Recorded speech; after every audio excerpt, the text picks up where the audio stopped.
함께 읽겠습니다. 예수와 제자들이 빌립보 가이사랴 여러 마을로 나가실 때 길에서 제자들에게 물어 이르시되 사람들이 나를 누구라고 하느냐?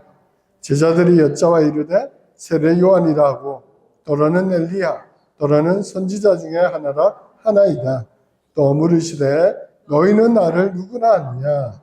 베드로가 대답하여 이르되 주는 그리스도시니이다 하매 이에 자기의 일을 아무에게도 말하지 말라 경고하시고 인자가 많은 고난을 받고 장로들과 대제사장들과 서기관들에게 버림받아 죽임을 당하고 사흘 만에 살아나야 할 것을 비로소 그들에게 가르치시되 드러내놓고 이 말씀을 하시니 베드로가 예수를 붙들고 항변하며 예수께서 돌이키사 제자들을 보시며 베드로를 꾸짖어 이르시되 사탄아 내 뒤로 물러가라.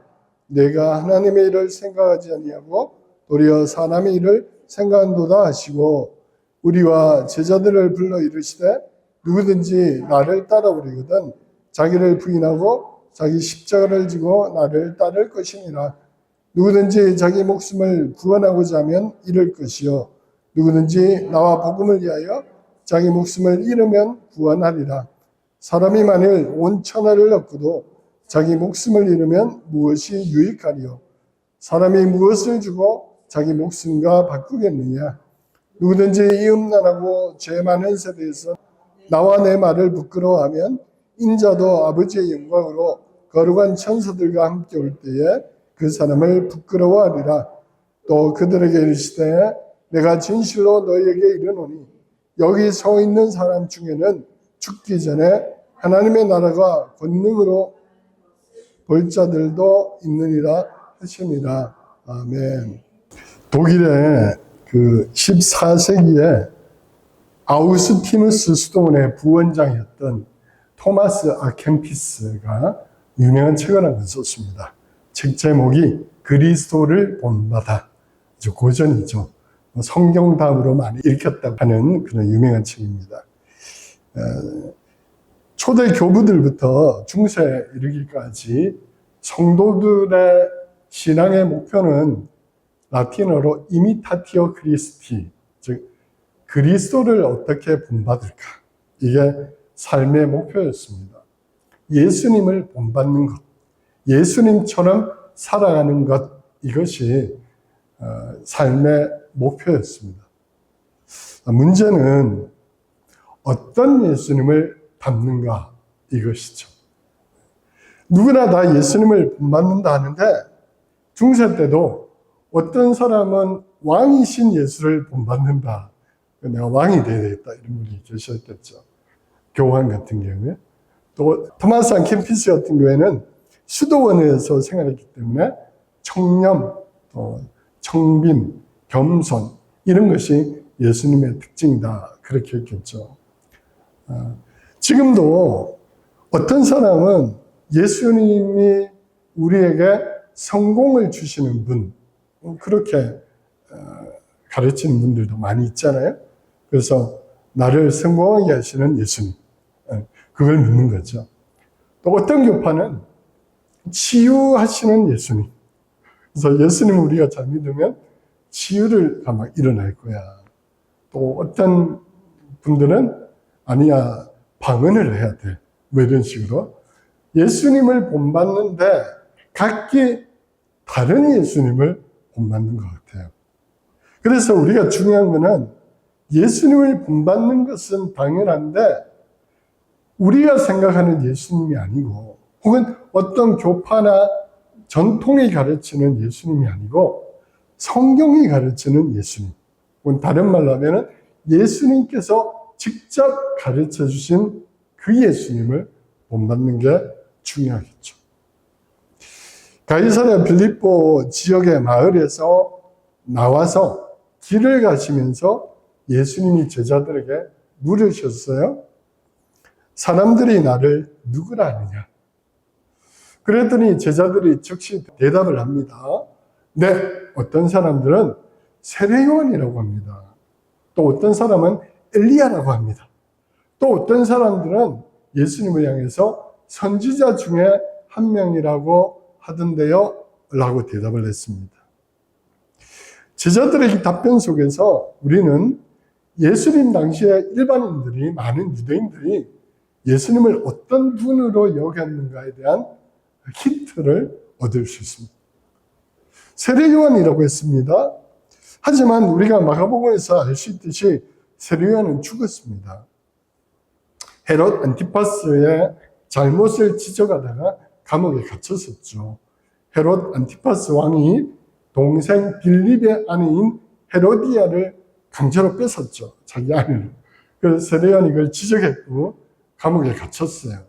그리고 헤로디아가 세례 요한을 미워해가지고 하루는 잔칫날에 자기 딸 살로메를 춤추게 해서 세례 요한의 목을 가져오라 그렇게 했죠. 세례 요한은 처형당했어요. 그런데 많은 사람들은 예수님이 하시는 어떤 일을 보고 세례 요한이 살아났다고 했어요. 심지어 헤롯 안티파스조차도 내가 세례 요한을 죽였는데 다시 살아났느냐? 라고 물었었죠. 세례 요한이 와가지고 회개하라, 하나님의 나라가 가까이 왔다라고 주로 메시지를 전했단 말이에요. 하나님의 나라에 들어가려면 회개하라고 했어요. 군인들은 강제로 사람들을 괴롭히지 말고, 세관원들은 그 많은 세금을 거두지 말고, 옷이 2벌 있는 자는 1벌 나눠주고, 이렇게 회개에 합당한 삶을 살아라 이렇게 가르쳤죠. 예수님도 처음에 오셔서 선포하신 메시지가 회개하라, 하나님의 나라가 가까이 왔다 했어요. 그러니까 예수님이 가르치시는 것과 예수님이 실제로 하시는 걸 보니까 세례 요한이 다시 살아난 것 같아 라고 생각했던 거죠. 어떤 사람들은 예수님을 엘리야라고 했습니다. 예수님이 하셨던 일이나 예수님의 태도나 이런 것들이 엘리야와 비슷했던 것 같아요. 엘리야는 우리가 잘 알다시피 열왕기상 16장 이하에 화려하게 등장하죠. 당시의 왕이었던 아합, 이세벨에게 맞서 싸웠던 선지자였죠. 더군다나 갈멜산에서 약 850명의 거짓 선지자들과 대결을 벌였던, 그래서 기도하니까 하늘에서 불이 내려와가지고 제단에 재물을 다 태웠던, 그리고 거짓 선지자들을 다 처형해라 했던 유명한 선지자였죠. 예수님이 주로 바리새파나 서기관들과 좀 대립되셨어요. 그죠? 바리새파가 자꾸만 예수님을 좀 괴롭혔어요. 또 비난하고, 심지어는 죽이려고 했고. 또 예수님이 가르치신 어떤 가르침이나 행동이 바리새파를 좀 대적하는, 그들을 좀 공격하는 듯하게 보였던 것 같아요. 그러니까 사람들은 엘리야가 새로 오셨는가? 이렇게 생각했던 거죠. 어떤 사람들은 예수님을 선지자 중 한 명이다 이렇게 생각했어요. 신명기에 보면 모세가 예언을 했었죠. 먼 훗날에 너희 가운데 나와 같은 선지자가 올 것이다. 예수님이 하신 일, 예전에 모세가 출애굽 후에 광야에서, 물론 모세가 한 건 아니죠. 하나님께서 맨나 외초를 주셨는데 유대인들은 모세가 기적들을 일으켰다고 생각했거든요. 근데 예수님도 베세다 들판에서 오병이어의 기적을 행하셨잖아요. 먹이셨단 말이에요. 그러니까 이분은 모세가 예언했던 그 선지자 중에 한 분, 바로 그분이구나, 이렇게 사람들이 생각했던 것이죠. 어쨌든 여러 사람들의 반응을 보면 그들이 예수님께 거는 기대가 어떤 것이었는가를 우리가 알 수 있죠.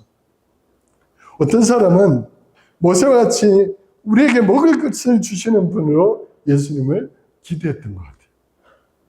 혹은 제2의 출애굽을 일으키실 그런 어떤 선지자, 이렇게 여기셨던 것 같아요. 또 어떤 사람들은 워낙 바리새파나 서기관들의 거짓된 가르침에 지쳤으니까 엘리야처럼 당당하게 맞서 싸우는 그런 예수님을 기대했던 것 같아요. 그러니까 이런 사람들의 특징을 보면 그들이 바라는 어떤 것을 예수님께 투사함 이런 경향이 있죠. 내가 바라는 것, 내가 소망하는 것, 혹은 우리가 어떻게 하고 싶은데 할 수 없었던 어떤 것을 저분이 해주셨으면 좋겠어. 이런 것들이 예수님께 투사였다는 것을 알 수가 있습니다.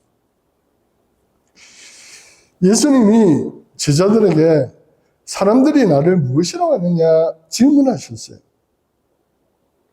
이 질문의 의도가 무엇인가?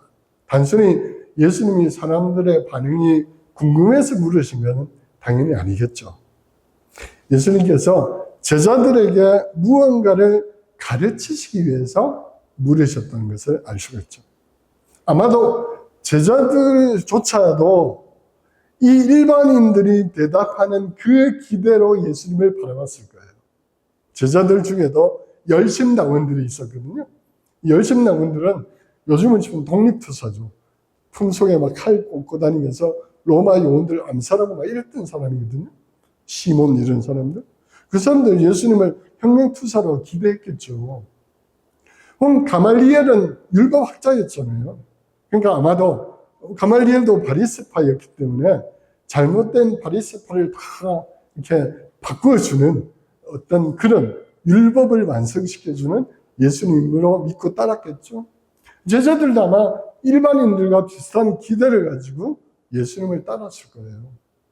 그래서 예수님은 지금 마가복음 9장, 10장부터는 이제 본격적으로 예수님의 공생애를 정리하면서 예루살렘으로 올라가는 마지막 여정을 다루고 있어요. 그러니까 이 사건이 일어난 시점은 예수님의 공생의 마지막 해, 이제 십자가를 몇 달 앞둔 시점이라는 것을 우리가 알 수가 있어요. 그래서 예수님은 이제 마지막 때에 내가 어떤 메시아인지, 그리고 제자들에게 하나님이 보낸 어떤 구원자인지를 정확하게 가르칠 필요가 있었다. 그래서 사람들의 반응을 유도하시면서 사실은 제자들의 어떤 생각, 기대, 반응 이런 것을 환기시킨 거죠. 그렇기 때문에 예수님은 바로 이어서 이렇게 물으셨어요. 그래, 사람들이 나를 그렇게 이야기한다면 너희는 나를 누구라 하느냐? 너희는 나를 어떤 존재로 지금 믿고 따라오느냐? 그죠? 너희는 나를 누구로 믿느냐? 물으셨어요. 우리도 질문을 던져야 하죠. 나는 예수님을 어떤 분으로 알고 있는가? 나는 내가 신앙생활을 하는 이유는 무엇인가? 나는 예수님을 어떤 기대를 가지고 믿고 있는가? 질문해 봐야 됩니다. 그리고 그 질문에 대한 답을 찾아야 되죠. 오늘날 우리 한국 교회 혹은 기독교의 문제라고 할까? 이게 있다면은 질문하지 않는 것이 아닌가. 질문하지 않아요. 다른 말로 하면 그냥 믿어요. 예전에 목사님들이 자주 표현하셨던 어떤 표현에 하면 덮어놓고 믿어. 성경책 덮어놓고 믿어. 그냥 믿는 거죠. 스스로 성경을 읽고 공부하고 고민하고 이런 것이 아니라 그냥 비동적으로 교회 와서 목사님들이 설교하는 그 내용을 그대로 수용하고, 뭐 목사님이 하시는 말씀이니까 진실이겠지. 그렇게 수용하면서 살아왔던 거죠. 그렇게 믿어왔던 것이죠. 제가 우연한 기회에 유명한 이단이 가르치는 성경 공부하는 영상을 우연히 봤어요. 이 강사라는 사람이 좀 약간 높은 사람이었던 것 같아요. 성경 강사 이단에서 에스겔서를 막 가르치고 있었어요. 거기에 보면 이런 구절이 나와요. 너 지키는 그루바, 너 지키는 그루바 이런 이제 구절이 나와요. 그 강사는 막 굉장히 흥분해가지고 칠판에 다 영어로 막 써요. GROUP 그룹. 하나님이 A그룹, B그룹, C그룹으로 우리를 지켜주셔 이러면서 막 열변을 토해요. 거기 그룹은 그룹 세라핌. 그러니까 히브리어로 천사를 말하는 천사. 원어는 세라핌. 영어에도 케라핌으로 번역되어 있거든요. 우리말로 이제 번역하면서 케라핌 이렇게 하면 좋은데 그룹이라고 한자로 이렇게 하다 보니까 된 건데. 아니, 영어 성경만 알아도 이게 천사라는 걸 아는데 그룹이라고 막 가르쳤어. 근데 거기 앉아있는 사람들은 강사가 가르치니까 뭐 은혜 받은 거야. 얼마나 웃기는 현실이냐는 거죠. 예수님은 제자들에게 물으셨습니다. 너희는 나를 누구라고 하느냐? 우리도 질문해 봐야죠. 나는 예수님을 누구로 믿느냐? 베드로가 즉시 대답합니다. 주는 그리스도십니다. 마태복음은 조금 더 부연 설명을 합니다. 주는 그리스도시요 살아계신 하나님의 아들이십니다. 여기서 주, 헬라로 키리오스, 이거는 그 당시 1세기에는 물론 내가 섬기는 나의 주인, 마스터를 가리켜서도 키리오스라고 했지만 또 분봉왕이나 한 지역의 군주를 향해서도 키리오스를 했지만 궁극적으로 여기서는 황제를 가리키는 거죠. 그래서 그리스도인들이 나중에 황제가 아니라 우리의 주는 예수님이다 했기 때문에 처형당했단 말이에요. 그러니까 키리오스, 주님은 그리스도십니다. 그리고 하나님의 아들이십니다. 당시에 로마 황제 아우구스투스가 자신을 스스로 가리켜서 내가 신의 아들이다 라고 했단 말이에요. 그리고 온 도시에 자기의 그 흉상을 세워놓고 절하겠잖아요. 황제 숭배를 본격적으로 한 왕이 아우구스투스 왕제예요. 자기는 신이에요. 그 아우구스투스라는 칭호 자체가 신적인 존재다 그런 뜻이거든요. 원래 이름이 옥타비아누스잖아요. 아우구스투스는 칭호란 말이에요. 당시에는 신적인 존재다. 그래서 황제를 막 신격화하는 그런 시대였죠. 근데 베드로는 정확하게 고백합니다. 저 사람이 주와 신의 아들이 아니고 당신이 나의 주시고 또 하나님의 아들이십니다. 고백했습니다. 그래서 예수님은 마태복음에 바로 이렇게 칭찬하십니다. 바요나 시몬아 내가 복이 있도다. 이를 너에게 알게 하는 이는 혈육이 아니고 하늘에 계신 내 아버지시다. 그러니까 너가 나를 정확하게 고백했는데 그것은 너의 지식이 아니고 하늘에 계신 내 아버지께서 너에게 감동을 주셔서 너가 지금 고백했다 라고 칭찬하셨어요. 그러면서 예수님은 내가 맞다. 너가 고백했듯이 내가 왕이다. 내가 신이다. 내가 하나님의 아들이고 너희가 그토록 기다리고 기대했던 그 메시아다 하는 것을 본격적으로 드러내신 것이죠.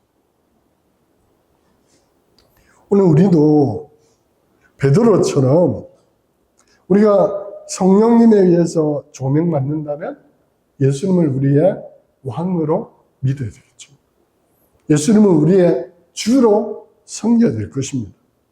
그 말은 예수님 외에 어떤 사람도 나의 왕이나 나의 주로 섬기지 않겠다는 선언이 깔려 있는 거죠. 오직 예수님만 내가 섬기고 예수님의 말씀에만 전적으로 순종하겠다는 고백이 담겨 있는 거죠. 그렇다고 해서 오늘날 우리 세상에 있는 권위자들에게 뭐 저항하고 뭐 불복하고 이런 뜻이 아니고 신앙의 문제에 있어서 배치가 될 때 우리는 주님께 복종할 수 있어야 된다. 그런 뜻이죠. 저도 과거에 이 문제로 되게 고민이 많았던 그런 경험들이 있습니다. 1차적 이 문제가 부딪힌 것은 고등학교 때 신앙을 하고 목사가 되겠다니까 당연히 우리 아버지께서 절대로 안 된다. 내가 너를 어떻게 키웠는데 너가 교수나 뭐 이런 걸 해야지 무슨 할 게 없어서 목사냐. 그래서 이게 심각했습니다. 심각했어요. 그때 정말 고등학생이니까 얼마나 고민이 많았겠어요. 아버지의 기대를 저버린다고. 근데 정말 기도하고 제 마음에 이거는 하나님 아버지의 명령을 따라야 되겠다는 확신이 들어요. 그래서 신학교에 간다고 했고, 결국은 우리 아버지가 포기하셨죠. 그리고 그 이후에 아버지가 제대하고 난 다음에 예수님을 믿고 영접하는 그런 역사들이 일어났던 것이죠. 그런 것이죠. 혹은 제가 교목으로 있을 때 그 재단에 문제가 많았어요. 최근에도 막 뉴스에 많이 나와가지고 부끄러운데 그 학교입니다. 그러니까 이사장님 교회 장로신데 비리 같은 걸 용납하면 안 되죠. 또 불법으로 돈을 받고 채용하고 이런 거 하시면 안 되죠. 했다가 잘린 거 아닙니까? 어쨌든 저의 마음속에 있는 확신은 잘못을 하는 거에 있어서는 이게 하나님과 내가 직속상간에 대치될 때는 하나님 명령을 따르는 것. 왜? 예수님이 나의 주시요 나의 왕이십니다. 이런 결단이 있기를 축복합니다. 자, 그런데 문제는 여기서 끝나지 않는 것이죠. 베드로가 예수님을 주요 그리스도시요 하나님의 아들이라고 고백했는데 여전히 지금 베드로의 이 고백 속에는 또 이면이 있는 것이죠. 실제로 베드로는 그렇게 믿었어요. 맞습니다.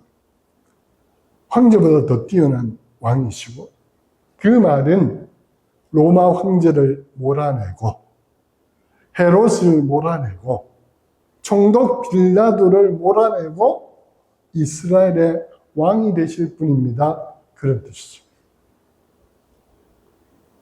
그래서 예수님이 그 베드로의 절반의 고백을 절반은 칭찬하셨지만 곧 다음 본문에서 베드로를 향해서 사탄아 물러가라.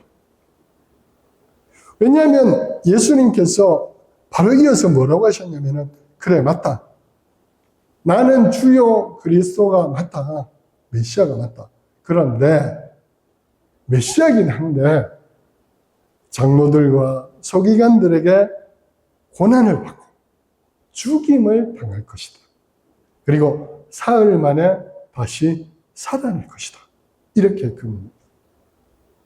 그러니까 메시아는 메시아인데 너가 생각하는 그런 메시아가 아니고 내 목숨을 내주는 메시아다.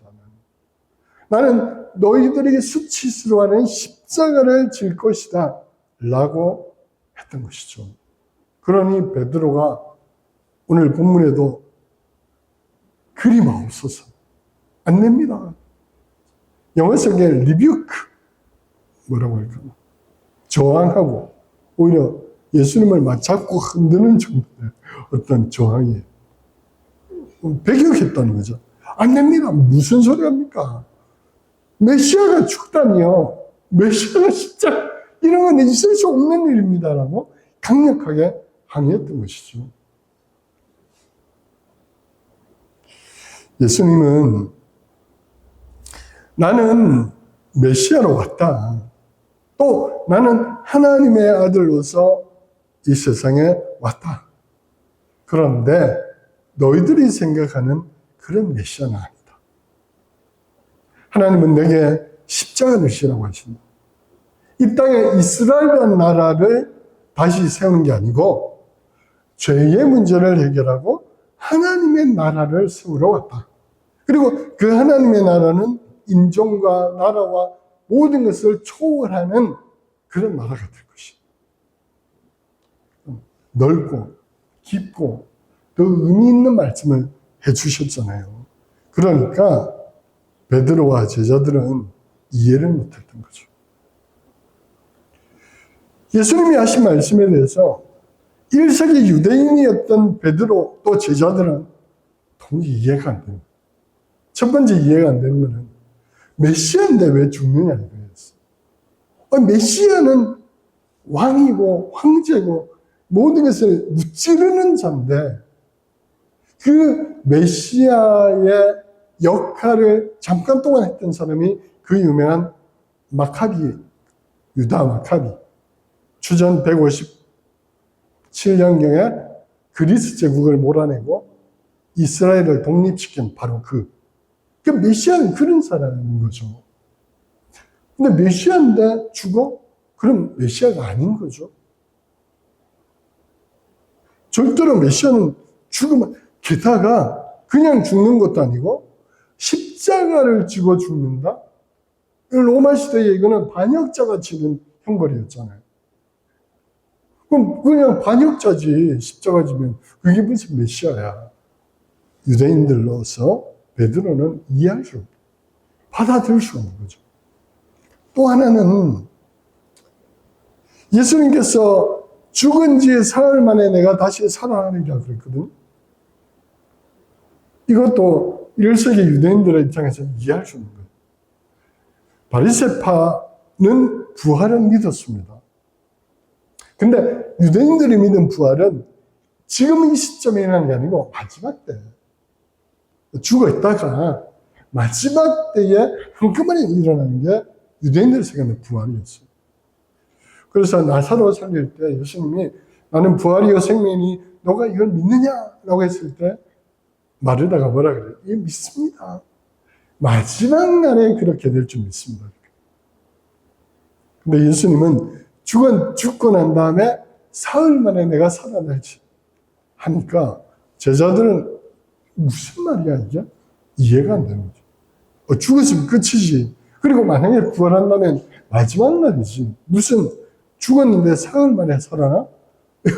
들어본 적도 없고 생각할 수도 없고 자기들의 이성과 모든 전통을 뛰어넘는 말씀을 하시니까 이해가 안 됐던 거예요. 근데 예수님이 뭐라고 하십니까? 사탄아 물러가라. 예수님은 단지 베드로가 하는 게 아니고 자기를 넘어뜨리게 하는 사탄이 그 배후에서 베드로를 통해서 내가 할 일을 방해하고 있다는 것을 직감하시다. 사탄아 물러가라. 네가 하나님 일을 생각하지 않고 사람의 일을 생각하고 물리치시. 오늘 이 본문은 제자들뿐 아니라 우리에게도 중요하죠. 우리는 질문을 해야 되죠. 나는 어떤 예수님을 믿고 있는가? 나는 어떤 예수님을 본받으려고 하고 있는가? 혹은 베드로와 제자들처럼 내가 믿어왔던 것, 내가 생각하는 것, 내가 배워왔던 것의 어떤 틀 안에서 예수님을 믿고 있는 것 아닌가? 그래서 그 틀을 벗어나는 어떤 것에 대해서는 그건 안 돼. 하려고 하지 않는 이런 경향이 누구에게나 있죠. 오늘 본문은 넘어서라는 것이죠. 그리고 예수님은 나를 따라오려거든 자신을 부인하고 자기 십자가를 지고 쫓아라. 그렇게 하셨어요. 내가 십자가를 지는데 너희들도 십자가 져야 된다. 나를 따라오는 길은 좁은 길이다. 고생하는 길이다.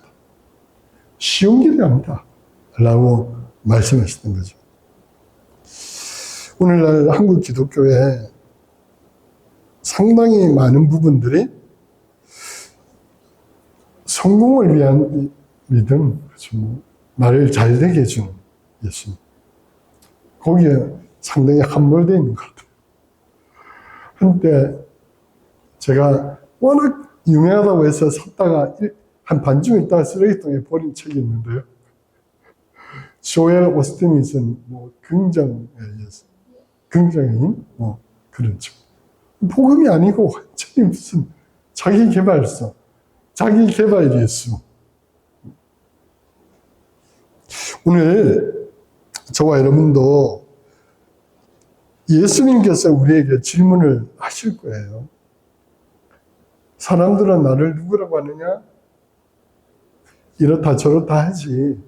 그러면 너는 나를 누구라? 나를 어떤 존재로 믿고 따르려고 하느냐?